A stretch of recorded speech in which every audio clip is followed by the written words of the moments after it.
Establishing battlefield control. Stand by. Yes. Thank you for your time, over, and welcome. How are you? Oh, I'm great, thanks, Mark. Yeah. Just got back in from work, and yeah, doing really good. Perfect. Uh, yeah, I want to talk with you about Command and Conquer and modding and some of your projects you are involved because you are, how can I say it? You're one of the godfathers of Renegade modding, isn't it? Yeah, I have been around a long time. Let's just put it that way. Okay. Yeah, but no, I've been around in the Command and Conquer community, specifically the Renegade community, since about 2005 now. So that's a long 2005. time. Yeah, that was a long time, yeah. And why especially Renegade? I mean, it's not a typical Command and Conquer game. It's not, no, but it really captures the imagination. I grew up obviously playing Command and Conquer, Red Alert 2, Tiberian Sun, and grew up with all the units and structures and Okay, everything okay, that were all had these kind of big characters, and to be able to go down onto the battlefield and play as those characters is kind of just such a massive deal. It's just really magical. okay. And uh, you are also involved on, I would say, on all Renegade mods, which are available, I'd say or most. at the There's most, yeah. Yeah, basically anything that comes out of W3D Hub, I'm kind of pretty involved in. We've got quite a lot of mods that are affiliated with us now, and we generally have quite a good development team who we all club together and we work on each other's projects and stuff like that. There are other developers outside of W3D Hub. They kind of Okay, focus more on Renegade, okay, and they're more focused on kind of like server side developments. And those guys hang around communities like Ren Corner and MPF and those places. But yeah, there's still a lot of Renegade modders around and a lot of Renegade mods around. Yeah. okay. You were involved into a Path Beyond, is this correct? The Red Alert Uh, 1? Yeah, so I'm a little bit involved in Path Beyond. That's mainly headed up by a guy called Chop Bam, Okay. and but my project that I head up is Red Alert 2 Apocalypse Rising, which Okay. is the Ah, okay. Yeah. Red Alert 2 first person shooter. Okay, and how is the status about Apocalypse Rising? I already played the last Renegade, or was it Red Alert 2 anniversary event? I played it and yeah, it was nice, but it was not finished. How is the status now about? Yeah, so if you've been following our community, you'll know that we recently put out an update to Tiberian Sun Reborn, which is one of our Yeah, other games, yeah. and we get these kind of waves of momentum where we basically like to work on something and we all club together and we work on something and then we move on to the next project. And AR or Red Alert 2 Apocalypse Rising is something that we've been picking up and putting down perpetually because it's such a massive project that we do run out of steam on it occasionally and we need to kind of go and work on something else and then put that out and then go back to it. So Okay. we're fully looking forward though to once Reborn has had a few good patches and we've updated it a bit, then we're going to go back and get AR out the door properly. So probably sometime next year, I'd say. Next year, okay? So there's still some time. And yeah, you talked about Tiberian Sun Reborn. You released a new update a few days, weeks ago. Yeah, so we released off the big update for the Tiberian Sun anniversary a few weeks back, and everyone jumped on it, and we had a couple of full servers. It was really, really good. Okay. And then we encountered a few bugs, which we patched out, and then we've just released our our first big patch for it, which attempts to fix a few more bugs and balance the game a bit better and stuff like that. So in the next patch, we're kind of looking at community feedback and seeing what we can do. maybe a couple of units missing that we want to put back in, like the mutant hijacker. So there's definitely some stuff to be thinking about and getting implemented, but it's doing really well. Like getting some good games on the weekends. Yeah. Sadly, you released the update while I was in the vacation, so I wasn't able to join. But I will definitely join off one of our next game nights, which you are having the next few weekends. Is this correct? Absolutely, yeah. We're gonna Yeah. be having some game nights coming up. Let me just check to see what the next game night will be. So we've got an APB, so that's a Red Alert Path Beyond game night this weekend. Then Okay. it's Battle for Doom the weekend after. And yeah, to be honest, that there will be Reborn games going on as well. I think maybe not as organized as we'd like though. So yeah, maybe we might squeeze some more Reborn game nights in there as well. Okay. But Okay. yeah, looking good. Nice. And I mean, we know the Renegade engine is a bit special in that case because it's only used by Westwood and no other company really used it or haven't used it. Is there any how can you describe the work on the such an special engine? Because the Quake engine is well known, also the Unreal engine, but the Renegade engine is kind of special, isn't it? It's a very special engine. Yeah, it does. It does a lot of things that even some game engines today can't do, and that's Okay. it's very interesting in the sense that you can build it if you've got a fast computer. You can build the entire game with all the maps in about 5 minutes, which is really 5 minutes. Okay. yeah, really good. Like there's a lot of games these days that are taking well nearly up to an hour just to build. Okay. So Okay. it's a very fast game to actually work and develop.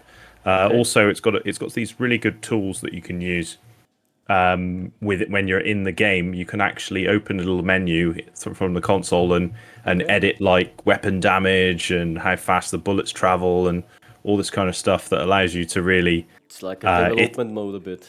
yeah iterate on the balance and stuff like that. And Okay. it's really good. Like it's just a really nice engine to work with Okay. in general. And but it could only have been done. We could have only been working with this engine still today um, only because EA and Westwood provided the community with tools very early on Oh, in really? Okay. I didn't know Renegade's this. life cycle. Yeah, so the level editor that Renegade was released with Renegade, or at least a little bit after Renegade was initially released, is actually the same tool that they actually used to make the levels for the game.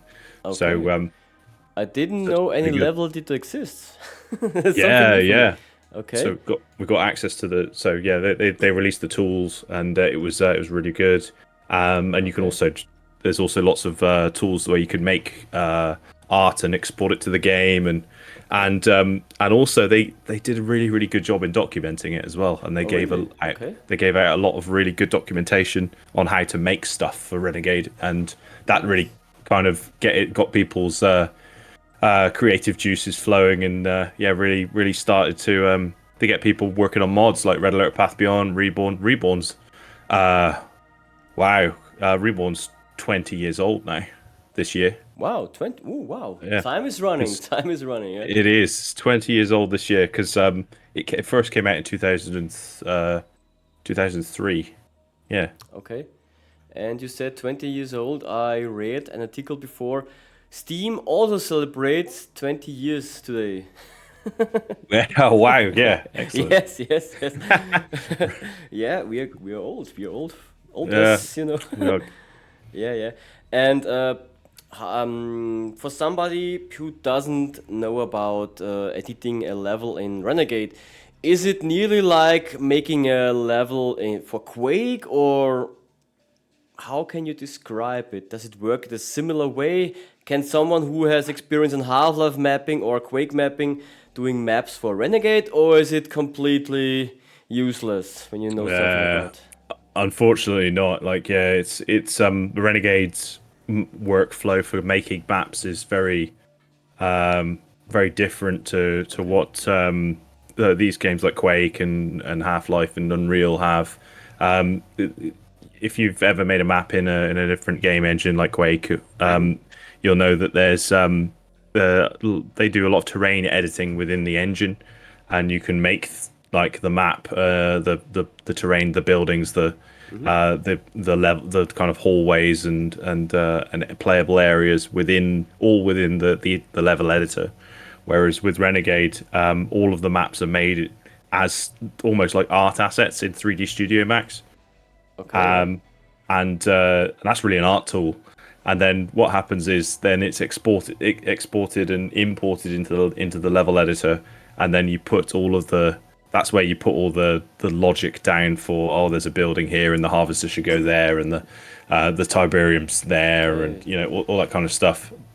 So it's kind of like a two-phase thing. Like we're looking off into the future about maybe making it a bit nicer to make maps with Renegade with like better tutorials and stuff like that, but it's quite tough for a newcomer. So currently you have to make it in Studio 3D, if I remember now correctly. And 3D then, Studio Max, 3D Studio, yeah. And then export it into the Renegade editor. Yep. Okay, oh my god. So when you want to change something, you have to oh my god, ooh, okay. Yeah, exactly. Oh my god, yeah. ooh, okay. It's Wow. that bad. But That's okay, that's not that good, I would say. Okay, okay. There are the other bits of the engine that are quite nice, like editing a vehicle, for example. You can just you go into the editor, you double click on the vehicle, and it gives you all of the parameters for like how fast should the vehicle be, how much health should it have. Modern engines, yeah. Yeah, it's very, very good. Okay, yeah. I mean, Renegade is an old game, released in 2003 too. I don't know. 2002, I think. 2002. Yeah, it's an old game with a modern personality. Let's say that. Okay. Nice. And I know Tiberian Sun and Tiberian Sun Reborn having some mechanics which doesn't exist normally in Renegade, like the devil tank and stuff. Yeah. Was it hard to implant this, or? So the Devil's Tongue logic has been in the game for a while. It was originally created by a guy called Saberhawk who did the scripts. But even before that, before we got to the version that we're on now, it was made. The Devil's Tongue had a version back in 2003 as well, where at the moment how it works in game is you push the button and it goes underground, and then you get this ghost kind of vehicle you can drive around, and then you can pop back up, but only your team can see the ghost, and the enemy team can't see where you're driving. But previously to that, we would make an entire second map, and what we would do is we would teleport the Devil's Tongue to the underground version of the map. Okay. And it would you could drive it around in the underground, and then it could go back up. But it was just a lot of work to make that. Make two maps essentially every time you made a single map. Yeah, and the problem is you have to clone the devil tank, because when you have a stealth detector unit in your base, you normally see where the devil tank is. Exactly. Yeah. Well, the stealth detector didn't work on the old version. That was another problem with it. Yeah. But the way we can do it, and the way we can actually have this freedom with the mechanics that we create. In regards to like the Devil's Tongue or their mobile sensor array or all the different things, the Cyborg Reaper, etc. Like we can make them all because because EA and Westwood, they released a scripting API for the engine, so you can write little gameplay features and attach them to objects as scripts. So it's like a C++ like plugin thing, and we've got all of these different scripts that have been made all across the years. So for example, the underground script that was made by Saberhawk, that was a script that he made that enabled the feature of underground vehicles. So you can extend the engine, extend the features by these scripts. which is really powerful. It's probably the reason why Renegade people are still modding Renegade today as well. Okay, nice. And is it possible to add new graphical things like modern DirectX 11, 12 stuff into the engine, or is it not possible? Yeah, absolutely. So the game at the moment, I believe, runs it. Well, there's a minimum requirement of Direct 3D 11 Okay. feature level 10. So I'm not sure if that's DirectX 10. I think it's DirectX 10. Or yeah, basically, it requires like a newer version of DirectX than what Renegade shipped with. I think Renegade Because X was shipped with 9 or something like this. Renegade originally, I think, was either like 7, 8, or 9. I can't remember which. I remember 9.0C was very popular at this time, maybe. Absolutely, yeah.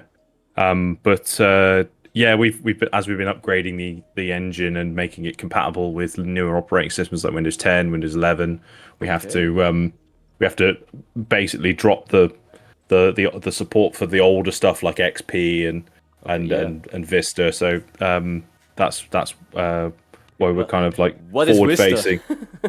Exactly. Yeah. What is Vista?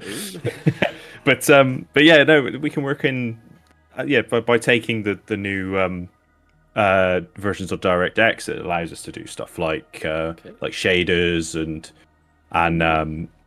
like normal maps and maybe even physically based rendering and dynamic lights and all sorts. So we've been playing around with some stuff and seeing what we can do with what we have, and it's been quite good. Yeah. Oh, really cool. I didn't know this. That's very interesting. I'm sure. I mean, I'm not a programmer. I'm not a technic nerd. I have not really experience in that stuff, but it's really interesting that such an old engine can be modified to use modern graphic APIs, and using that stuff which they are supporting. This is really cool. Yeah, it's a really flexible engine, and it's really nice. Like with stuff like you can inject like special effects and stuff into a direct 3D renderer and stuff like that. So it's quite effective and makes the game look a lot nicer. So, but yeah, it's just been very good over the years. Yeah. Yeah.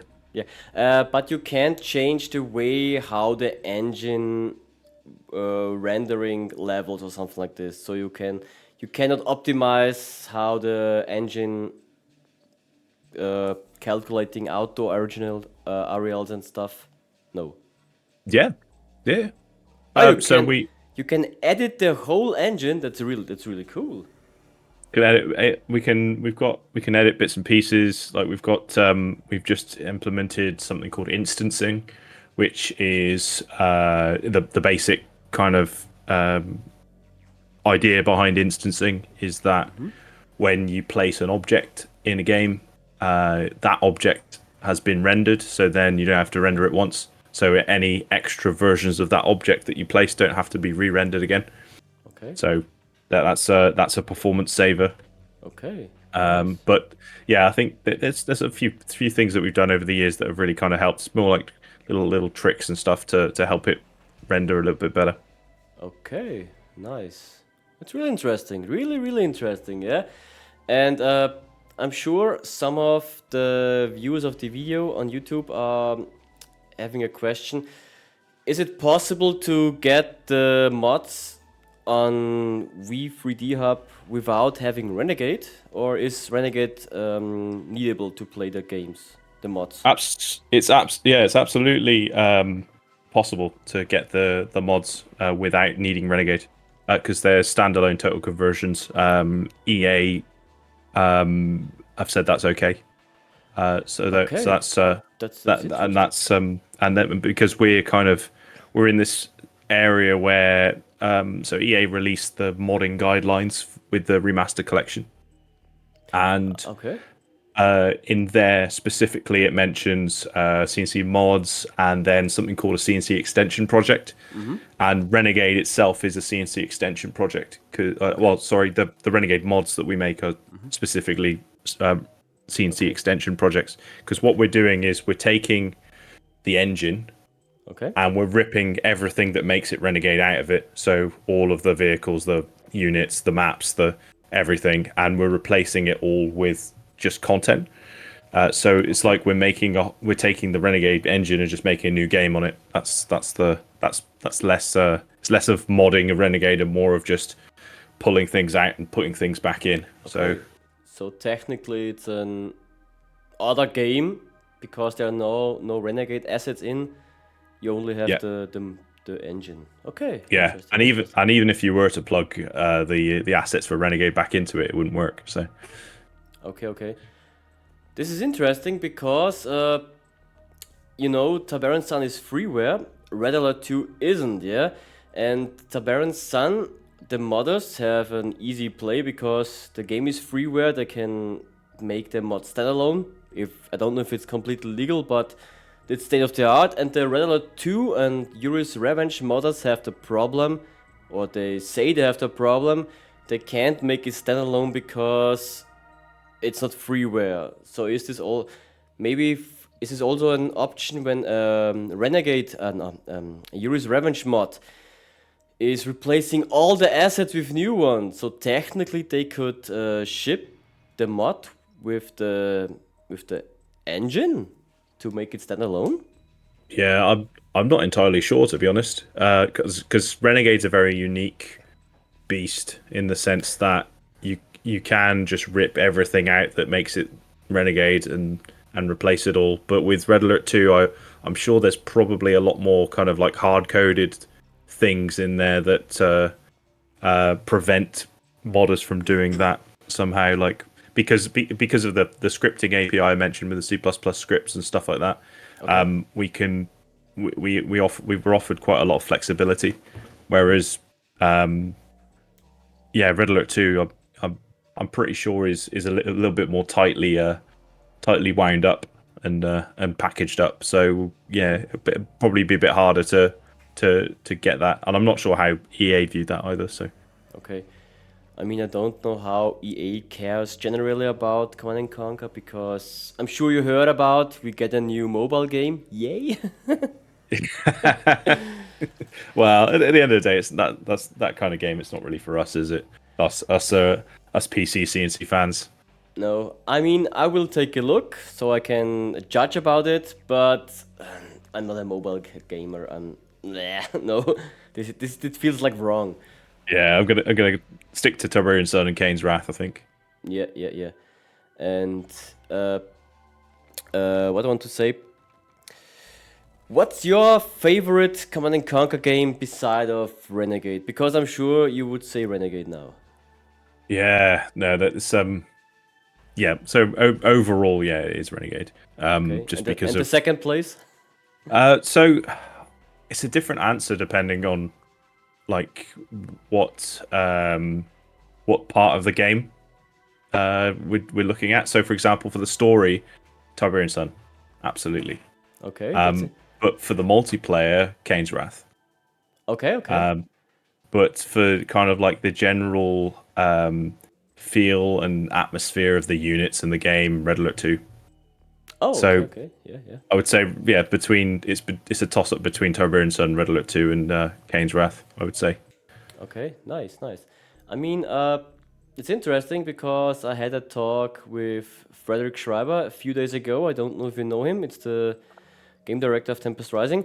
And he also said Tabaran Sun because the atmosphere and the cutscenes are very nice. It's also my opinion too because the cutscenes and the atmosphere are still very nice for that old game. I mean, it become 25 years next year, I think. Yeah, 25? so it's all the practical effects and costumes they used, I think, just make it timeless. Yeah. Yeah, and of course the cutscenes itself, yeah. Yeah. They have a special style like a B movie, yeah. I mean, it's not Hollywood blockbuster, but it's a B movie. You have different perspectives and it feels like more complete, yeah. When you take a look at the later games like Red Alert 2 or Tabaran Wars, the cutscenes have a bit of feeling of, okay, the player is standing and the actor is trying to interact with, but which isn't possible, and it looks a bit sometimes a bit strange and not natural, which is in Tiberian Yeah. Sun much better. I like Tiberian Sun because it is a fairly ridiculous story, but it's played completely straight. Like That's true. so they kind of you kind of got all of this this kind of mad story where Kane wants to launch a missile to change the world and all this kind of stuff, and it's and in the process he's doing it by capturing mutants and injecting them with Tiberium juice and all that kind of stuff, and it's like it's kind of ridiculous when you break it down, but actually when you look at how it's played out as this kind of very serious, gritty thing, which is I think that for me is what CNC is. It's kind of it's an absurd story but played like completely straight face. That's true, yeah. Two factions. One is a bit of a superhero nations who want to save the world, and the other is the GDI. No, and Yeah, I was just saying, like, there's a superhero nation that wants to save the world, but they're not the good guys. yes, they want to let the player think they're the good guys, but no. I mean, in Tiberian Dawn, it has more a look that they're the good guys because they want to defeat Kane because he's a terrorist and a Yeah. bad guy. And in Tiberian Sun, you see the other side of the medal a bit, and they are not as good as they're looking at. Yeah, you peel back the layers, and yeah, there's some dirty stuff going on in GDI in the GDI command. Of course, of course. And I mean, sadly, EA stopped developing Command and Conquer after Kane's Wrath. We didn't get any new game after. We're still waiting for Command and Conquer 4. What do you think? Will we get a CNC 4 soon? I have no idea. I heard, I heard they released a new mobile game. That looks exciting. Oh yeah! Oh yeah! Oh yeah! Oh my god! I forgot about the mobile game. No, when EA decide to make a new CNC for the PC, I think there'll be plenty of people out there, like obviously yourself and all the community around. There's plenty of people who have stuck with the community over the years who love CNC, and I think if EA listens to them, then that'll be the best thing they could possibly do for the series. I mean, the RTS genre generally is currently getting a bit of boost. It looks like every studio is developing an RTS game, which is very nice for the players because we had a long dry period. But I don't know if EA wants to develop a new CNC because they're a bit afraid to fail because the fans are really hard, maybe because It's a lot of expectation there. Yeah. yeah. And it's also hard to continue the story after this failure of game, which nobody talks about. Yeah. Yeah, Red Alert Online. Yeah, yes, of course. Oh yeah, I forgot this one. Yeah, I forgot this one. You are also a developer, is this correct, of a game? What you currently working on, or what's your last project you have worked on? Yeah, I can't go into it too much. But professionally, I work as a game designer. I can't really talk too much about it because obviously I need a bit of sign off from people who are on much more money than I am. But yeah, Okay, I work as a designer on a real time strategy game, and it's it's real good. I have a lot of fun working on that, and also I bring that expertise back to the Command and Conquer community. Okay, So perfect. And previous project? previous projects. Yeah, so if I tell you my previous projects, then people will be able to guess and find me. So, so Maybe, yeah. but let's just say it's a big real time strategy franchise. Oh, okay. Big, perfect. And do you love that so many games are getting announced? I mean, we get Tempest Rising, of course, we get soon. We get soon Homeworld 3. We get soon Realms of Ruin. We get soon. I don't know. Man of War 2. Maybe they delayed, but we get it soon. Yeah, Stormgate. That's Yeah. Oh, Stormgate. that's Of course, coming we out. get Yeah, Stormgate soon. We get a bunch of new games. I don't know how Yeah. I should play all this because my time is very rare because adultness sucks. But in the perspective of the player, it's currently a good time to be an RTS player, isn't it? yeah, absolutely. Yeah, I'm really looking forward to Tempest Rising. I've played the demo, and Oh, that looks really good. Who hasn't?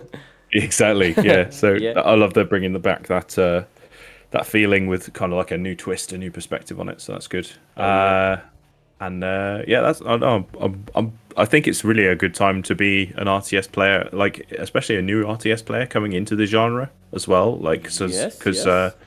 oh, can't forget Company Heroes came out this year as well. Oh, Company yeah, of Heroes course. 3. Yeah. And the Great War from Petroglyph. Also Yeah. this There's year. you see that you can when you can count like when the number of RTS games that is coming out is greater than the number of fingers you have on your hand, you know it's a good year for RTS. Yeah, when you think So about it, yeah, you're yeah, right. You're right. so yeah, it's going really well. Like I think that there's certainly a lot of games out there, and it'll be nice to see how it all gets mixed up. Like there's a few RTS games that came out in I would say recent years, probably the last 5 years that I really enjoyed as well. Like that aren't really like your traditional base building RTSs, but Yeah. stuff like Tooth and Tail, for example. That's like Okay. a really interesting RTS that you can play on a controller, and that's really good. And then there's also Bad North as well. Okay. That's quite an interesting one. You only control 4 units, and you have to defend an island. That's Oh, okay. that's That's that's an interesting. interesting one too. So yeah, there's lots of stuff like that. Oh, They Are Billions as well, where you Oh, build a yeah, base, yeah. defend.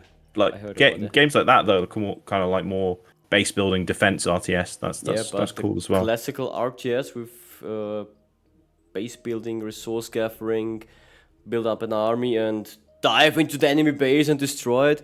The classical one were a bit rare the last time. Yeah. Like I mean, I think that you've got your games like StarCraft, which are kind of geared towards the competitive community, and they're very yes. precise. They're very calculating games where you where everything is like very deterministic. Let's say like when you tell a marine to go somewhere, he'll go exactly to where you clicked him to go. And then there Yeah. on the other end of the spectrum, you've got like games like Command and Conquer, which are a bit more geared towards fun, and Yes. a bit more about like, well, I'm just going to build this big nuclear missile and drop it on your base, and and it's something like that in StarCraft would just be imbalanced, but in CNC that's not the case because it puts balance on the shelf, and then it kind of goes, right, how do I make things cool first, and then I'll balance it afterwards. Yeah. So Yeah.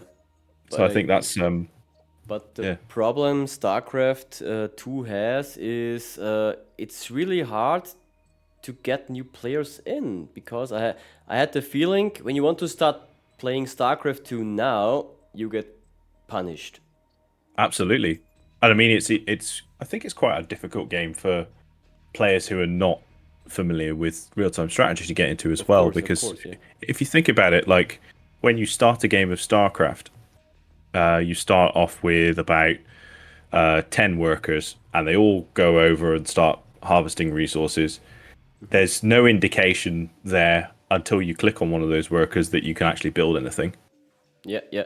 You have to go across there, and then all of your bases start on this kind of like plateau. And to not lose the game, you have to wall off the plateau, and make sure that you've built enough troops to defend against that early rush. And it kind of gets a little bit overwhelming for the new player, I think. Whereas CNC, you deploy your construction yard, or your construction yard's already deployed. The first building that you need to build is on the screen in front of you. Power plant. Of course. Easy peasy. And the second difference between StarCraft and Command & Conquer is you have 3 factions, and all 3 factions are working completely different. Yes, exactly. Yeah. Whereas Command and Conquer, like you play one faction, you could probably play the other faction. The only difference really is the units. Yeah, but the basic mechanics are nearly the same, so you have no problems to play another Exactly. Yeah. faction, Yeah. which is more beginner friendly, of course. Yep. And also another thing, like StarCraft has 2 resources, Age of Empires has 4 resources. Oh yeah. C&C has 1 resource, money, Yes. and I guess power if you count it as a resource. But that's Yes, power is just but power. you can build it up, so it's Yeah. not, yeah. So it's a lot easier. Of course, of course.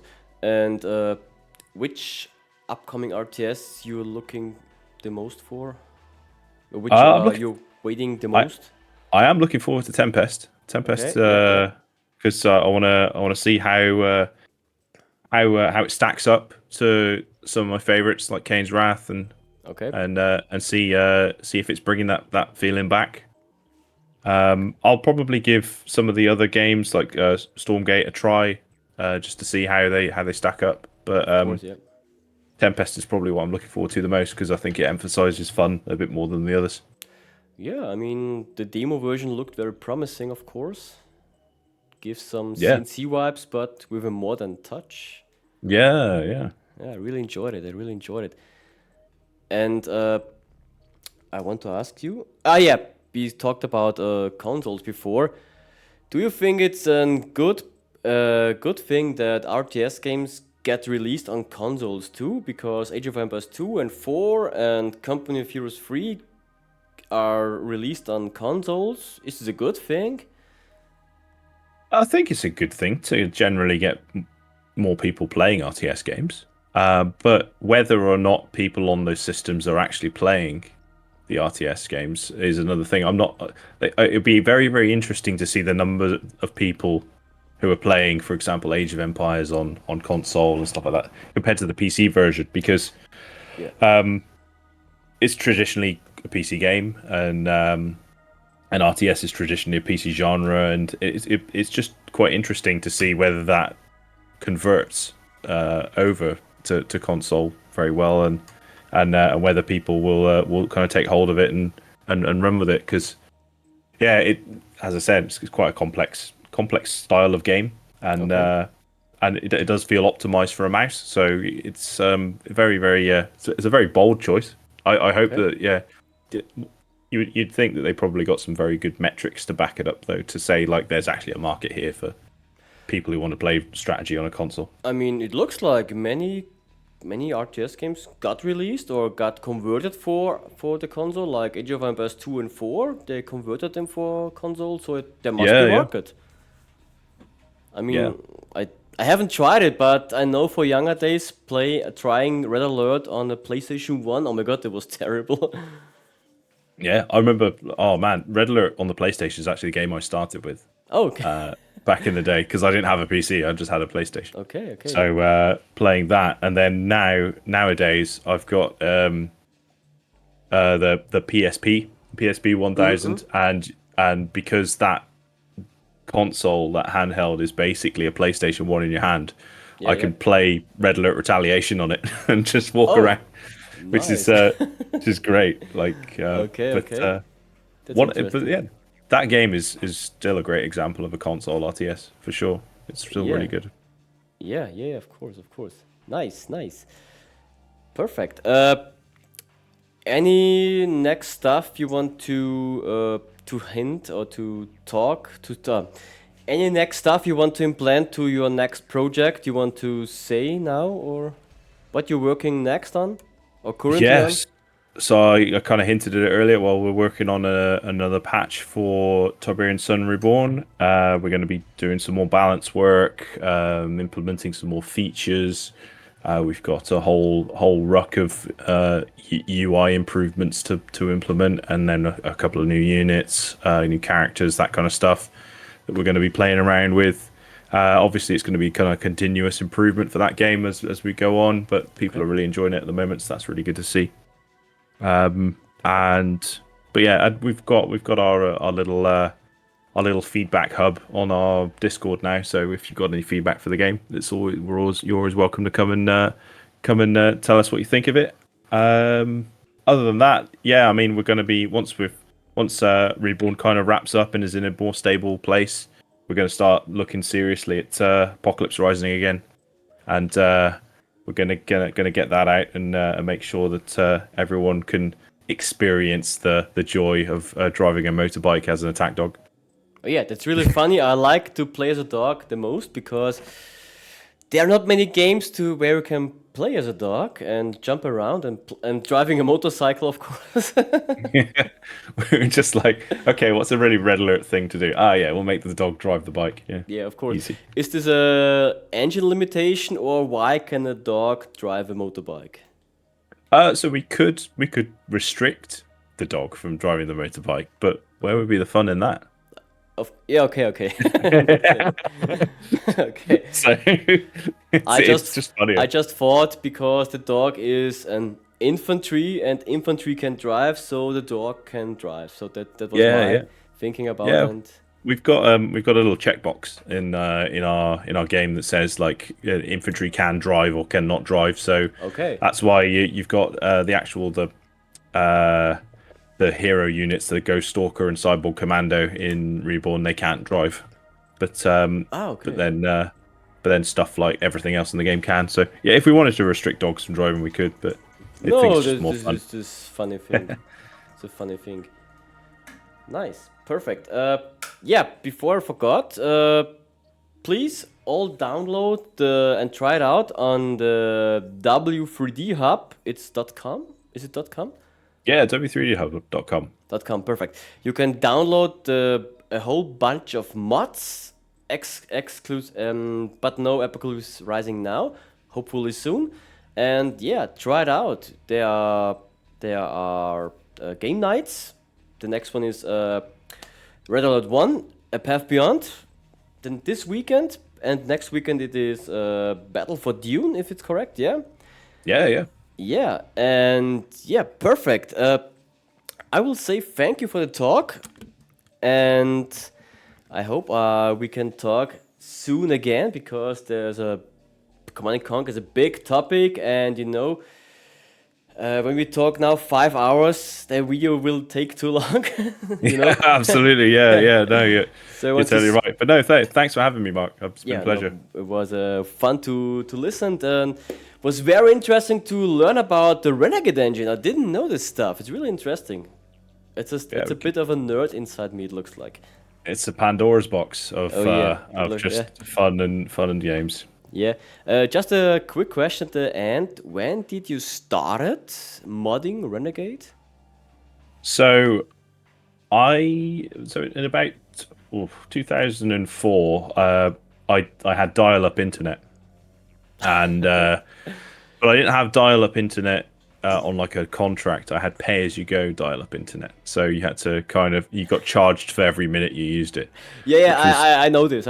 But the younger audience, dial-up internet, you need a special device called modem, which makes terrible sound when you activate it to activate the dial-in internet. Absolutely. Oh yeah, my god. Yeah, you see, you have to basically phone call the internet, and so I couldn't download stuff. I couldn't download mods and stuff like that. And all I had was really Command & Conquer and a few other games and stuff like that. My friend had just got Renegade, and I was like, wow, this is amazing. I can drive a tank that I've been controlling from the mouse for ages. Nice. And so I got a copy of Renegade, and I was playing it, and I was like, oh, this is really good. My friend Pete, he bought in this disc to school one day, and he was just like, try this. And it was the first version of like drugs. Try this. Yeah, try this. Try this. It was the first version of something called Renegade Alert. Okay. And Renegade Alert was the original name for Red Alert: A Path Beyond. Oh, okay. And so he gave me the first version of Renegade Alert on disc. And at the time, that modding community was like firing up, and they were producing stuff, and there was loads of like 3D assets, and they were doing loads of news, and they were really kind of getting into it. And I was like, wow, this is amazing. This is so cool. This is the coolest thing. I'm playing Red Alert in the first person. Like this is just nothing can beat how cool this is. So and then I was like, oh, let's go and look for other mods. So we went to look for other mods. We found Reborn, and that was like Tiberian Sun, but there was no Red Alert 2 mod. So I was like, well, I think we better make ourselves a Red Alert 2 mod. Yeah. So then we started this mod, and back then we basically reached out to the community for help, and we got a hosting provider, and we had like a little website, and we used to like jump into the forums and be like, oh hey, we're working on this. They're like, you'll give up in like a week. Okay. We were like, oh no, we'll keep going. So anyway, yeah, then we went, we were hosted at C&C Source for a while with Assassin, who's now working on the Tiberian Sun Rising project. Okay. Because that mod is about as old as us as well. Yeah, then we moved in with the Red Alert Path Beyond team and formed a community, and it's just kind of snowballed from there to the point now where we've got this pretty good community where we've kind of centralized everything.